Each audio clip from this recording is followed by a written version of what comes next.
Bueno, buenas tardes. Como pueden ver, esta tarde nos acompaña el profesor Alejandro Borges de la Facultad de Ciencias Políticas y Relaciones Internacionales. Alejandro, buenas tardes, ¿cómo estás? Buenas tardes, Lucas, Natalia, María Alejandra, ¿cómo están? Bien, gracias.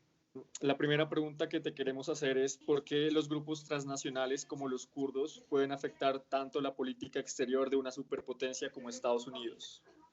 Este tipo de grupos transnacionales pueden afectar, digamos, la política exterior de una potencia, una superpotencia con los Estados Unidos, debido a que se trata de grupos que están en ambientes complejos.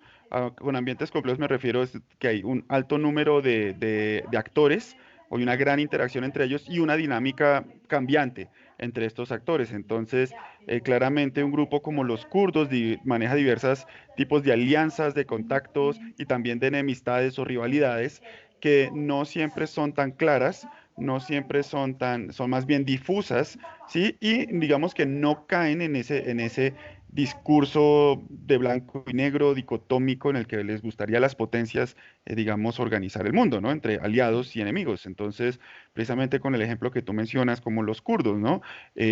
Los kurdos pueden ser un gran aliado contra el Daesh, lo que se haya dado por llamar el Estado Islámico, pero a la vez están enemistados con Turquía, que es un aliado de la OTAN en los Estados Unidos, ¿sí? Y pues ha sido como de pronto un aliado incómodo, pero finalmente un aliado y es un socio estratégico en la zona para los Estados Unidos tener a Turquía de su lado. Entonces, precisamente el manejo de cada uno de estos grupos que precisamente manejan todo este tipo como de relaciones, de enlaces complejos, hace que tomar decisiones en política exterior sea, pues como su nombre lo dice, más complejo, más difícil, no tan lineal como sería, digamos, el caso esperado o ideal. Ahora para hablar sobre la tercera pregunta que tenemos, dentro de la dinámica que se presenta en las relaciones bilaterales cuando un Estado decide cooperar con otro, dado el contexto de seguridad, ¿cree que es más probable que se den relaciones que tengan una naturaleza o un carácter asimétrico?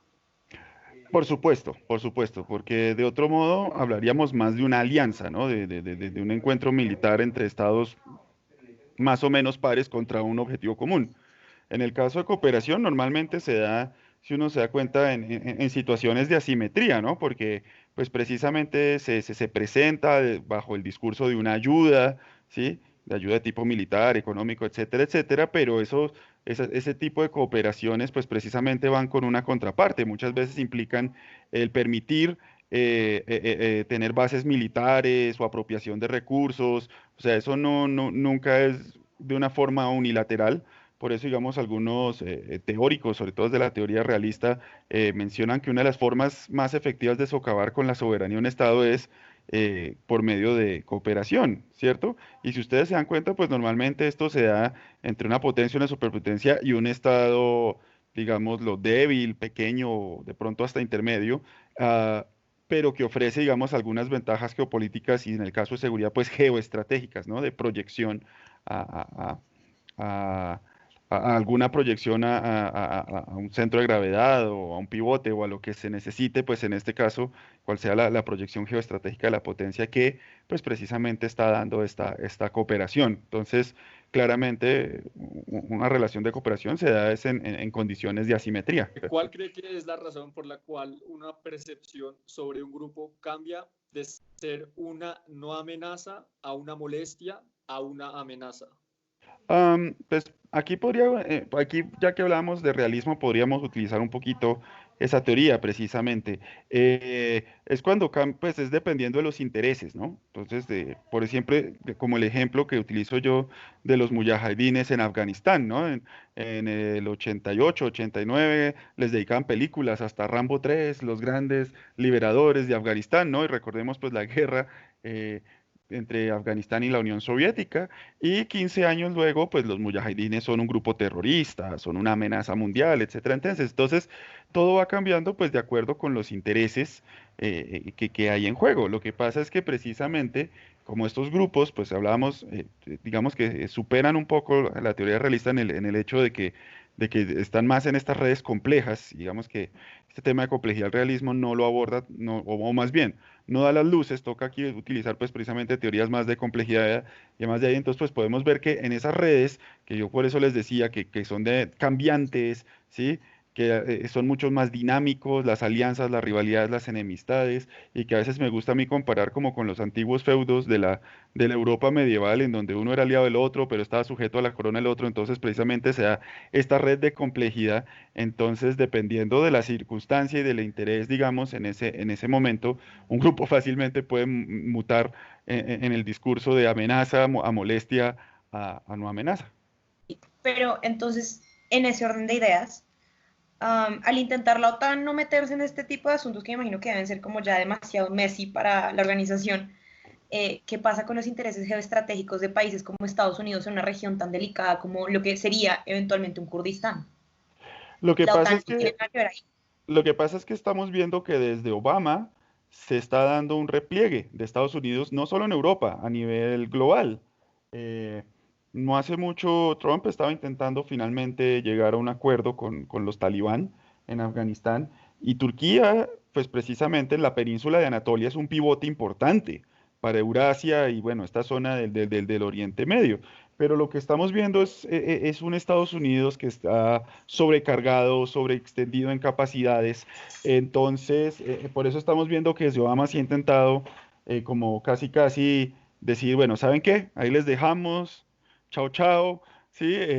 Ustedes verán, y ahora, digamos, el enfoque está más hacia el Asia-Pacífico y en cierto modo contener a China, o sea, Trump hace muchas visitas, o bueno, antes del COVID-19 hace muchas visitas a la India, está, Obama hizo acercamientos con Vietnam, etcétera, etcétera. Y claro, digamos, es que aquí, digamos no sé si realmente es una falla en visión o tiene que ver con que están sobreextendidos en sus capacidades, porque pues claramente Turquía, después de tantos años de ser rechazada por la comunidad y luego la Unión Europea, pues se ha acercado al componente euroasiático, aunque tiene una rivalidad histórica con Rusia, digamos que como siempre ahí nuevamente aplica el realismo, ¿no? Hay un rival común que puede ser los Estados Unidos, ¿no? Entonces Erdogan busca una alianza incómoda con Putin, ¿no? Uno el heredero de Suleimán el Magnífico, el otro el heredero de, de